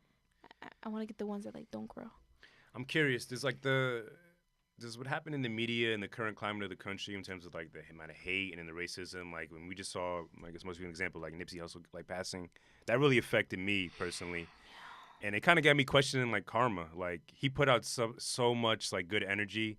There's no negative anything about him in the media, at least from what I've seen. But he did nothing but good, but he was still taken away from us. And it got me really questioning karma. It's like, you know, if you put out some bad energy, it'll come back to you, or good energy, it'll come back to you. And it's just weird. Like, did that affect you when you saw something like that? I was like, when I saw that he passed away, it's like, damn, do they really take the good people away from us too soon type of thing? Right. It was hard. It was so hard. He didn't deserve that. It's like what goes around comes around, but like from what I've seen, with all he put around was all he good. did was good and for then the community, bad for the kids, came for back. him, for his children, for Lauren. It didn't make sense. That death would definitely bother me for a long time. Is there anything that happens in the media, maybe in terms of like politics? I'm not sure if you follow politics at all. Like, No. It's really dirty. You don't want to get involved. Yeah, I mean, I had to for a class back in the day, but Right. I was taking that class when Trump was being elected for president. Mm. Now that was let me tell you, that was such a weird time in New York City. Right. Not even Long Island. I don't give a fuck. New York City. When going on that subway when Trump was elected president, It was a clear divide. Like you could tell. it was Right. I was so scared to go. I was like, Mommy, I'm like, I don't want to go to school. So my dad, I'm like, Dad, I do not want to go to school today. I'm a little scared. I don't know what's going to happen on this subway. I don't know if people will be upset. Mm-hmm. I was just like, But it was just like, and then we watched like Hillary's speech. And then like this guy came to my class with the Make America Great Again hat. Oh, boy. A MAGA rip hat. that shit out. I looked at him like, and there's a bunch of like races in that class. Yeah. He was like, oh, F Hillary. I was like, you want to fight? And it was like a whole, like Brooklyn College is so diverse. There was like a whole thing of like, people were like, like, it was crazy. I guess you kind of got a clear gauge of like whose side. Well, I guess I hate that there's sides at this point, but like you kind of got a clear gauge of where people stand, so you can know who to avoid. Yeah. So. Yeah, that's exactly how that was. It was politics. I'm really not. I think I'm just definitely a bit of an empath, and like I just pay attention too closely, and it kind of affects my creative process. Like when coming up with questions and even wanting to like emailing certain guests. Like does stuff like that happen to you ever? Like you just see something in the media that it just like throws you off entirely, and you just like I can't create right now. I can't, you know. In the media. Or just in general in the world, like do you feel like? Not really. That's No? a good question, but That's interesting. Okay. that's really no. Throws me off. It seems like you're just always on creatively then. I have to be. Yeah, Like, I respect that. like let me tell you about this. Yeah. So one of my friends passed away. Okay. His name is Sean, and he passed away in a car accident. And he was so known in New York, like so known. And that threw me off. But you know what I did? What? I had his sisters on my show, like 2 weeks after he passed away. And I was so upset. I just couldn't believe me and him had the same birthday. I just couldn't believe that happened. Right. Like somebody so full of life, somebody going out. I used to chill all the time. We used to celebrate our birthdays. Just gone. And that was a wake up call for the community, Brentwood, and for everybody. And I was just like, that threw me back, but threw me back into a creative stance. Right. I was was like, I didn't ask the sisters to come on the show. They hit me up like right away. They was like, can we please come on your show? I want to speak about Sean's life. I didn't talk to his mom. I was like, you know what?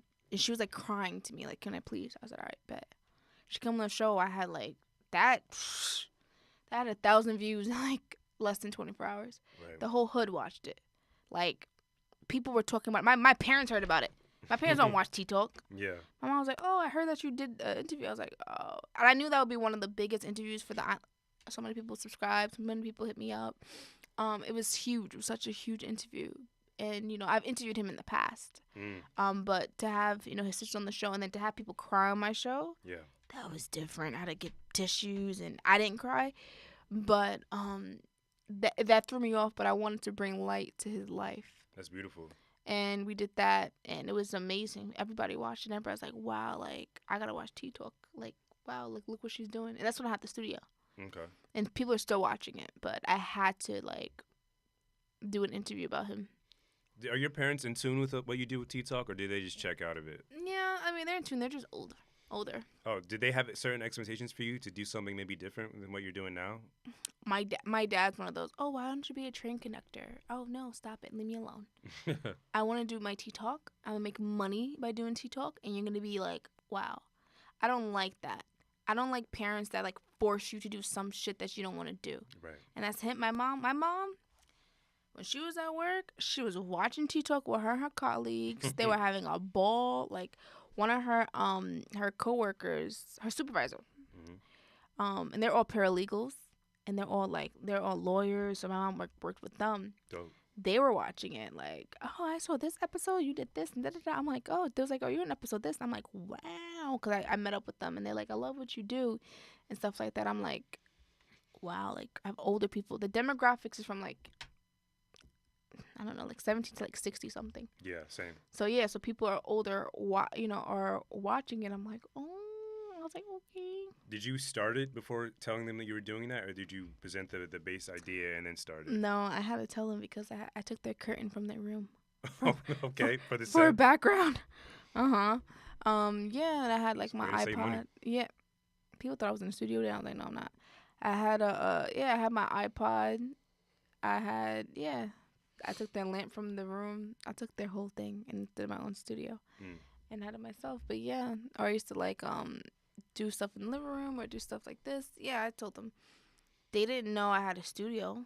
I paid for a studio. I had to let them know that. I was like, oh, look what I do. Then when I have my own money now. Then I was like in college. It was different. Right.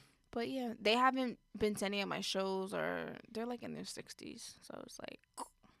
Do you think you've inherited any of their traits that you apply to your own life currently, that maybe like the work ethic? Because you seem like you just keep going and going. Yeah.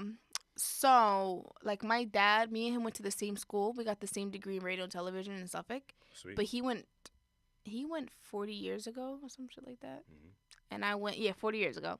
And I went like 8 years ago. So it's so crazy how like we both went to the same school and got that. And I didn't realize, like, I'm like, oh, my dad was into cameras growing up. But now, like, I want to like take that, and do that. And my parents are very, my dad, like he would never miss a day of work. And fun fact about me, from 9th grade to 12th grade, I didn't miss one day of school. So 4 Perfect years, attendance. perfect attendance. College, perfect attendance. Even Brooklyn College. And I was traveling from $500 a month. Perfect attendance. And what about now? Like in work, do you call out of work? No, I don't. Only if something like my mom almost died. That's why I had to call out of work. Like something like that. Like real life. Yeah. But other than that, no. Yeah, because she had she had a stroke, so I had to like, oh, I can't come to work today because my mom had a stroke, so see you guys when I see you guys. Yeah, so if something like that, if one of my family members are like in like, then I gotta call out of work. Other than that, I'm in work all the time. You should see like I on time. Let me ask you this: would you call out of work for a big interview? Oh, you know what? I'm lying to you.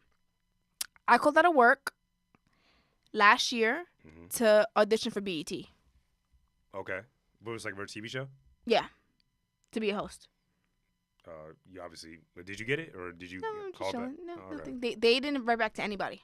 Oh, okay, cool. I know. I even asked the people, like people I know that work. Yeah, back there. But I did that, and it was crazy. I called out the day after the Christmas party.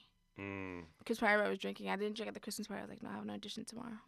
You're better than me. I called out at work today because I was at fucking Kai's event till like 4 a.m, and I was just like, I Yeah, can't. I was not driving. Yeah, I can't. I'm not gonna get up in time in like 2 hours of sleep. You work on the weekends? I work from Sunday to Thursday.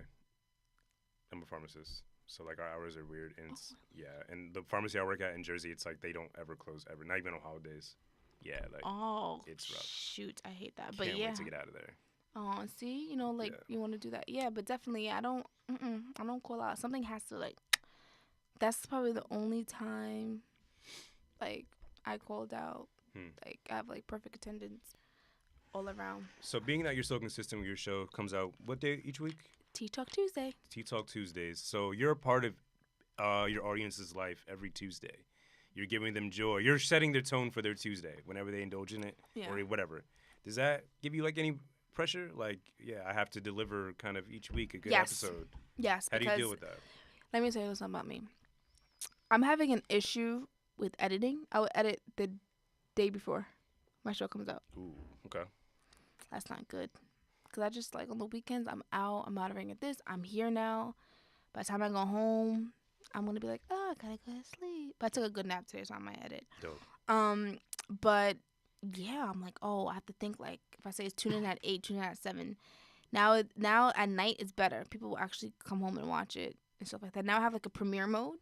Okay. On YouTube, so people are like liking it before it comes out, or they like go in the live chat and type up, and that's so cool. Well, I've seen that you can set up like a date; it'll actually debut and all that. Yeah, I love it. Cool. I always schedule my interviews. But yeah, I'm just like, oh, I gotta do this Tuesday, Tea Talk Tuesday, and I get excited every Tuesday because it's like, wow, I gotta see the likes, people who tune in, my comments.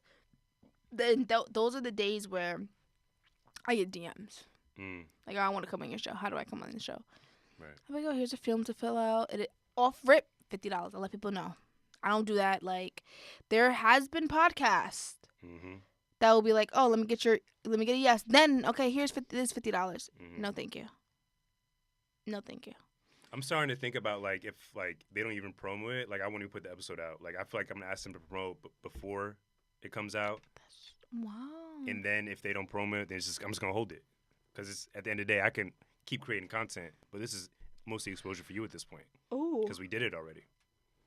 That's definitely interesting. Maybe. I didn't even think about that. There was this guy that I came out with the episode. He's like, don't come out with the episode because I don't like the way I talked.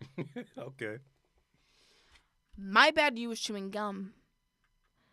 And I waited 4 hours. Like I did it in the Bronx. Like I didn't like that. Like I'm gonna come out with this interview, or people that were like, oh, like back then people were paying to come out with the interview faster, and people wouldn't pay me like. You're getting all the money, shit. Yeah, that was then. Yeah, they was like, oh, you know, I don't. I was like, where's the money? I don't have Cash App. I don't have this. We are in 2019. You have a bank account. Right. Yeah. Like, come on. I caught myself saying that the other day. I was like, oh, I don't have Cash App. I was like, I literally forgot. Cash App, Venmo, all that stuff. I have Zelle. I have everything. Yeah. So don't play. If you, come on. Yeah. But, yeah. Like, That's crazy. Like, I don't know. I'm just thinking of more ways to incorporate money into the podcast now talking to you. You have to. It's hard, man. It's hard. It's like you don't want to, I didn't want to ask for money either. I was like, because at the end of the day, like anyone could just go and download the podcast app, listen to a podcast for free without even charging it, right? So it's just like, who am I to charge? I mean, yeah, I have to self-awareness, recognize my following. It's bigger than what I'm probably imagining or thinking. Yeah, that's what I had to do. I'm like, no, you have to know your worth. You have to charge people for your content because they want to come, or people that definitely want to come on your show. It's a little different if you're asking them, oh, come on my show, but I'm gonna charge you $50 to come on my show. Yeah, that's different. If they're asking you, then, oh, if you want to come on my show, it's this much. Or something like that. Or, yeah, that's different. I haven't really reached out to people and be like, okay, it's $50, but I want you to come on. Right. But some people would definitely be like, oh, like, no problem. But, yeah, people that want to come on my show, I just charge them. But it's hard to ask somebody to come on the show and then be like, okay, so it's a $50 package to come or a $100 package to come. That's probably hard. So, like... it seems like you're just putting all your focus into Tea Talk is like, I guess, a brand at the end of the day too. Yeah, Also, that's my child. and you do all these multiple things within it: interviewers, hosting. Like, what do you enjoy one more than the other? I like interviews. Yeah. I like live interviews. Gets a little momentum up. Oh, with like a crowd and stuff. You mean okay? Yeah. I feel like even yesterday when I moderated a panel, I had a whole crowd. You heard him like, yes, girl. I'm like, yeah, you know. Yeah. Yeah. Interviews. Yeah, I like interviews. Do you have like a particular type of guest you like to speak to? I guess over others, like between artists. Yeah, or I love interviewing chefs. chefs. Okay. People that cook food. I can introduce you to a great one. Yes, because they cook food for me. I got you. And I did a baker. I like modeling. Clothing lines are so good because they're so different. Mm-hmm. They create different clothing lines. I'm trying to think, what else have I done? I've done a lot. Photographers, videographers, directors. Same. Those are like, whoa. Photographers for me because they just see things differently. They Like, do. They're just on a different level with their vision. Yeah. So I'm just like, oh, yes. I like that. Rapping and singers, same thing. Same shit, same day. Hmm. Sometimes people have different stories. Sometimes people they collaborate with celebrities. So I'd be like, oh, how was it collaborating with this celebrity? Or how was it doing this? What makes you different than this person? Sometimes I would ask that. Someone that's been in the game for a long time. How honest are you with your guests? Like, let's say you have an artist coming on, they're already booked to come on, but you heard their music, you're not really feeling it. Are you like honest with them? It's like, yo, I don't think it's it's all that. Yeah, how I would do that. I would like what I do. I'll pick out like a verse. Sometimes I'd be like, why did you say this? Yeah. That's kind of crazy. I'm like, and I will call them out on some of their stuff. Like, I don't know if you heard about this guy named King Myers. No. From Long Island. He got the attention of Kanye West and Pusha T because he lied and said that he was signed to them. Okay. So we pull out the receipts. I'm like, why would you do that? Like, what makes you think that you would do something like that? And then he just doing things for clout. Do anything for clout. That's what people are doing now. I didn't know what clout meant a year ago. But yeah, sometimes I feel like, why would you say like some stuff that people say? I'm just like, or this guy, his songs are strictly auto-tune. Oh no. I asked him, have you got on the mic and did it? This is the question I asked. How is it performed without auto-tune? Because all your music is auto-tune. He never thought about that till that second I asked. He's thinking short term of how it sounds like in the ear. It sounds good auto-tune, but sure. in performing it, we not Beyonce. We can't have them auto-tune the whole mic. Right. Come on. Like, but I was just like, yeah. But some people, they come on the show. Some people come back on the show and they drop new projects and stuff like that. I'm just like, good. I like to see the progression. I like to see people make it. Like, I interviewed a YouTuber. I like YouTubers too. Yeah. My name is Aisha Christina. Now she has like 50,000 subscribers. When I interviewed her, I think they had like 1,000. So you're gonna have her come back round 2. Yeah, I don't know. Let's see how they act. Yeah. Oh, they may act phony. You never know. When people get a lot of love, a lot of subscribers, a lot of this, a lot of that. I don't know. I only have 2,500, but it's like, you don't know how people are gonna act. Right. Like, how am I gonna act when I interview Cardi B? I'm act the same, but like people will act different. You want to do you have a dream interview? Like someone you really want to interview? I want to sit down with Steve Harvey. I do. I want to sit down with him, but I think that'll be interesting. It would be a good talk. I never thought about who I want to dream interview. Now I'm asking that question. Yeah, Will Smith. Yeah, maybe. I'd like to sit down with Ava DuVernay. I really like her. I love her. I want to explore her brain and ask her. And that's a director too. He's a director, yeah. Her, Shonda Common, Rhimes. I like Common a lot. Common, like these smart people. Yeah. Yeah, I would love to do that. Do you Tea Talk is coming up on 100 episodes. Yeah. And you're at episode what right now? Tomorrow. Oh, this is coming out whatever day. But it's like I'm 8 episodes ahead. Oh, so you prepackage them, you have them just ready to go and whenever? Yeah, so I think I recorded like episode 85 last weekend. But yeah, they're all, I can go on vacation if I want and have them still come out. Yeah, I'm like 8-9 episodes ahead. I want to do my party when I record them. I don't want to do my party after they come out because that'll be like in October. Do you have like an interview in the Tuck that maybe people will be excited to hear from? Is it strictly Long Island people or people outside of Long Island? Yeah, I think people want to hear about. I have a pageant queen, Miss New York came on my show. I think Miss New York 2019. cool. Baby Jones, I think people will be interested in. I do have a rapper that came on the show and said "fuck Long Island," so that's gonna be great. Do you ever ask artists like freestyle, like rappers, and No. no? You don't do like little segments like that? Mm-mm. Have you thought about incorporating segments? Yes, I was thinking about doing a whole show, like a MTV Unplugged. Okay. I was thinking about doing that. I have so many. I wanted to do a game show. I wanted to do like so many. I want people to see more of my personality. You get my personality through these interviews. You're not getting my personality anywhere else. Yeah, that was my fear going to podcasting because I didn't want to be just the type of podcaster just interviews. I like to have guest hosts because all our personalities can shine. We can get our opinions off. Yeah. If you're doing just an interview, you're only getting the majority of the guest time and like 90% of the guests, 10% of you. Yeah. So I definitely wanna I gotta make a show about me. I wanted to vlog. I want to do this. It's a lot. you need help. You think you just Yeah, I know. Yeah. I need major help. Craigslist. I'm asking for help. I do postings, Right. so I'm asking for help at this point. Cool. So hopefully anyone's listening, they can what's the best way to reach you? Well, I have an You email. popping. You got a lot of followers. I have an email, ttalktv@gmail.com. Gotcha. And there's a ttalktv@gmail.com. Is there anything specific that you want to accomplish by a certain time this year? Like we have 7 months left. Is there any goals you have set for like maybe each month or? Yeah, going I forward? want to moderate more panels. I have another panel I'm moderating June 22nd. I want to. You know what I really want? What? I want an article about me. Mm. I want somebody to write about me. I think that I deserve it. I'm not trying to be like cocky or anything. I just think that where's my Newsday interview? Like It seems like you're doing a lot for Long Island. I mean, I don't know anyone else out of Long Island doing this. Yeah. I don't know anyone Long Island, period. But like, yeah, I think that I want an you put article. on for your city. Or your, Yeah, I want an article written about me, and when I have it, I'm gonna probably tag you like, look, but yeah, Yeah, that'd be cool. I want an article written about me. I wanted an award and I got one, but I didn't know I was gonna get one this year, or but I definitely an article like With a specific maybe just somebody publication. Somebody that just recognized me. I want to be recognized.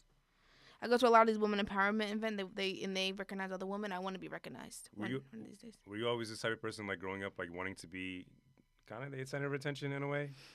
Not really. I mean, I've been in so much things. Like I didn't even I was in baton twirling for 10 years. I did a marching band for 4 years. I was actually in a marching band. I played the flute for 7 years. Okay. So I play. Yeah, like I'm into music. I mean, I can call myself a musician. Okay. Nobody probably knows about that. But yeah, and I've gotten, recognition by, doing stuff like that, 100% attendance, and I was in ROTC. I was in a lot of You swimming. seem like you were a good kid. Yeah, I You were was. good. I was a good kid. I was different than my siblings. Yeah. But yeah, I was a good kid growing up. I was always in something, Mhm. like, to keep myself busy throughout school and stuff like that. But it's center of attention, not really. I just talked a lot. Yeah. Like, And you seem confident as well. yeah, you have to be. I'm a woman, so it's like how do you maintain that though?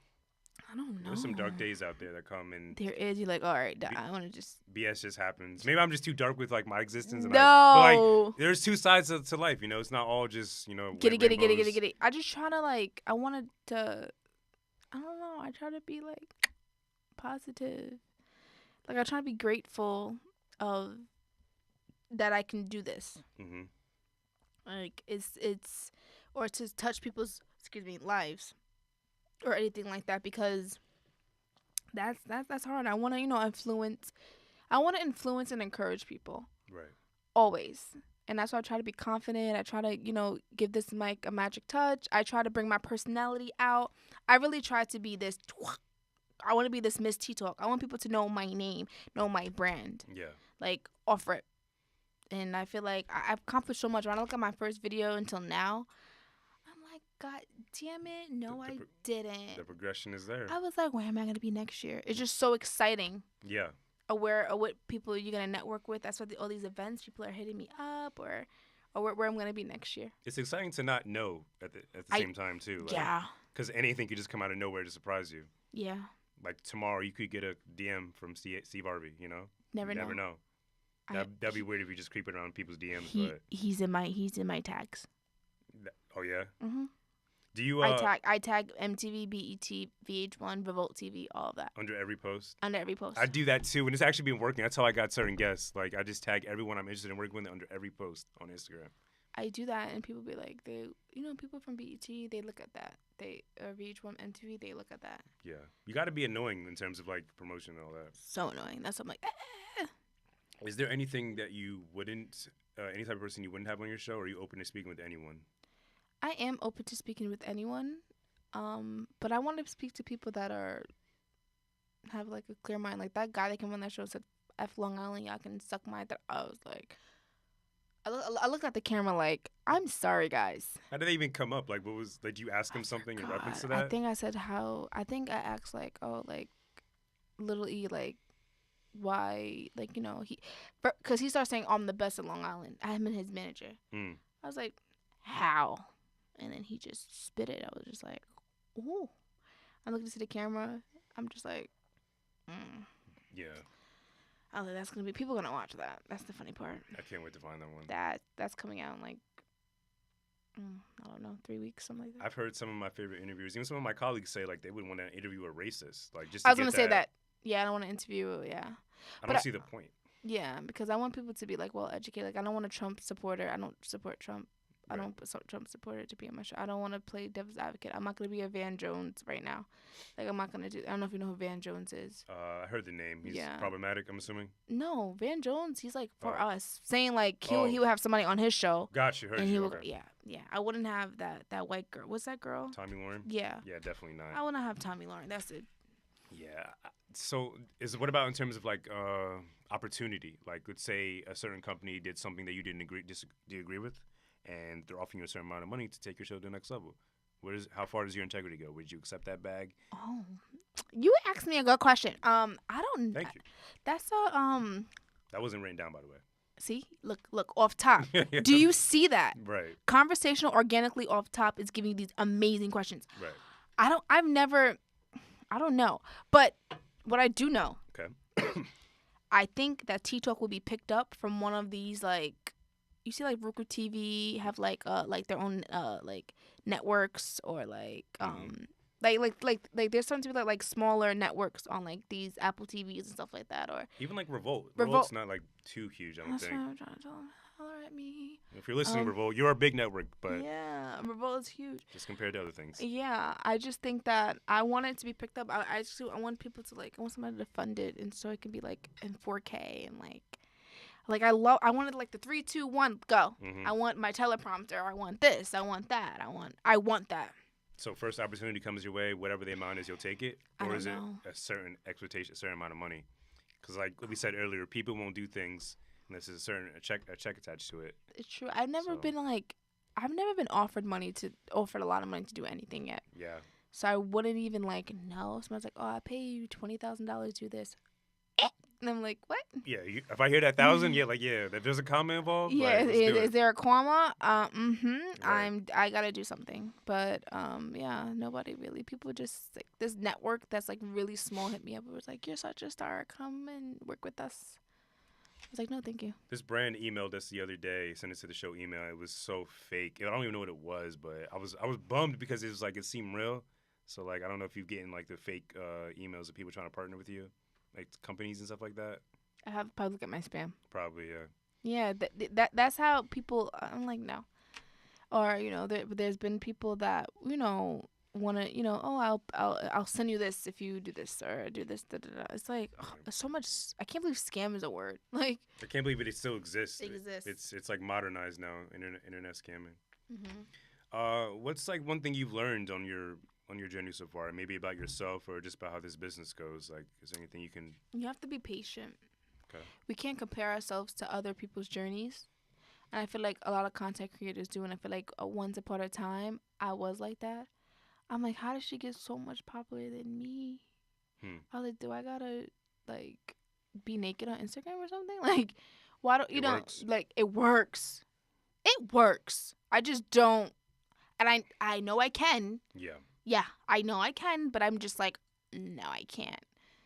I'm jealous of the girls who make money off selling feet pics. Like, if I could just do that, like just snap and then make like 7,500 off a foot pick. Oh yeah. What? I gotta get into that. I gotta get into it to a business. That's if all else fails, feet picks. I think you're in. Yeah. I think. I don't know. I'm wearing Uggs. Well, I've seen like on Twitter, like people just like saying, "Oh, some guy just asked me a certain amount of money for a feet pick," and it was like, okay. I know. It's a lot of women can make money a million ways. Yeah. But a lot of it is it's very sexualized, and I'm not into that. From one interviewer to another, what piece of advice would you give me going forward with my interviewing process and all the guests I'm going to meet? What would you tell me to do differently or do more of? Or I really think you should definitely like write down a few questions, yeah. But like I saw how many times you looked at your phone, but most of these questions you were like in conversation, very interested, and you wanted to ask questions like that you wanted to know based off what I'm saying. Right. So I think it should be more of that, more organically, like, stuff like that. Because interviewing is just a conversation. It is, yeah. That's all it is. It's just a conversation to getting to know the person that you're interviewing, stuff like that. And I think that's basically it. I mean, we had a very good conversation, Cool. back and forth, insights, your experiences, my experiences. That's always great. Mm-hmm. I probably talked a lot, but That's that cool. makes content great. You know what it is too? Like my memory is kind of bad, so like I have so many questions I can't remember like in the order they go. And it's nice to have co-hosts because like it's like a distraction. Everyone has their own questions. I know. I wish And, I would have met them. This would have been such a. Well, you could definitely come back if you want to. yeah, Like I said, definitely. we have some things planned coming forward next month, like a live type of thing, June 28th, and Ooh. you can meet them. Yeah. They can come on your show. We come on your show as a Yeah, collective. travel all the way to Long Island. Do it. Why not? Yeah, you guys definitely kind of have a couch ready to go. Dope. So 2019. Anything else we can expect for Tea Talk? 2019, we're expecting more Tea Talk interviews, missing on Long Island, moderating panels, and hosting. Hosting, okay. Yes. And let's say tomorrow you wake up with blue checks on all your social media. Is there anyone you would reach out immediately to collaborate with, either brands, anyone specific? I mean, we mentioned Steve Harvey, but like anyone's reachable at this point with the blue check. Let's just say That's right. You can like reach other verified accounts. Yeah, I mean, when people see it, it's like this thing is like, oh, what are they doing? Yeah. I just want the reason why I don't have that because I applied is because nobody writes yet. People have to write about you. What? Even like YouTube comments don't count, or like people reposting it don't count. No, you have to have articles written about you to know that you're like a notable person. That's okay. I did not know that. Yeah, I don't have nothing. You see Tiana Heath, nothing. So that's my name. Okay, so you got the articles, you got the blue check. Who's the first person you're reaching out for an interview or whatever? You know who I would work with? The Shade Room. The Shade Room. Yeah. You know how like they would promote like the good with content creators? Yeah. I think that would be they are like the most popular like gossip thing online. And they're black owned. Yeah. They're black owned. Okay, I did not know that. Yeah. That's cool. They are kind of messy though, I ain't gonna lie. They are messy, but that's what makes it good. But yeah, I would definitely do something with the Shade Room. Yeah, I'll do something with the Shade Room. That's a different answer. I'll do something with the Shade Room. That's very cool. I'm trying to think of what other brands would I connect with. I want to connect with like a lot of woman empowerment brands and get myself into that. We can work with Essential or Essentia Water. Essentia Water. Like shout out to you guys because this is alkaline water, so it's supposed to make me feel great. Let's see. Let's see how that works out. I'm not sure. I keep hearing that, but like I don't know. There's much of a difference. Yeah, that too. You'll taste. If you know, do you drink a lot of water? I do. Yeah, I drink a gallon a day. Oh, me too. It's getting easier, but it's still kind of hard some days. But my job, you can't leave your desk for more than 15 minutes a day. And now, since I've been on this cleanse, I leave my desk 30 to 35 minutes. Yeah, my job's like that too, but they haven't caught me yet, so I Lucky. keep going. Hopefully they're not listening. Let's hope not. So yeah, it was great to have you. You're awesome. Like I thought you would be. I've seen your content. Jeff. Yeah, I'm so excited. You're the same person. I am. I'm not this bougie woman that's coming on here. No, I am very humble. That's why I like that. I have a good personality and I can connect with you. I'm glad I connected with you. Now I can vouch. Cool. for you and your podcast. I'll Even though I do didn't the meet your same. co-host, but this is still your content, your brand. Right. I'm sorry they couldn't be here, but That's okay. complications. We still made this work. I think we did a good job, We honestly. did a great job. I'm so excited. Yeah, so please shout out everything you have going on, where they can find you, where they can Yes. follow you. I am Miss T Talk, MSTEETALK. That's literally on everything: Instagram, Facebook, Twitter, YouTube. That's the big one. YouTube. Yeah. That's what my show is on. I come out with my shows every single Tuesday, T Talk Tuesday. Dope. And that's it. Yeah, I'll have all this available in the bio when the episode comes out. Like I said, I'm gonna put this episode out pretty much as soon as I get the audio. I'm excited. Do like a little bonus episode for the week. And if you enjoyed this podcast, wherever you indulge at, Spotify, Google Play, iTunes, YouTube, whatever rating system they have, please utilize that because it looks good to see those ratings go up. Looks good to see those comments. Feels good to see all of that reception. Yes. If you're interested in coming on as a possible guest, just send me a pitch email. Email us at introvertedpod@yahoo.com, and we could possibly set something up. And yeah, Tiana, again, thank you for coming on. Thank you so much, Jeff. Thank you so much for listening, everybody.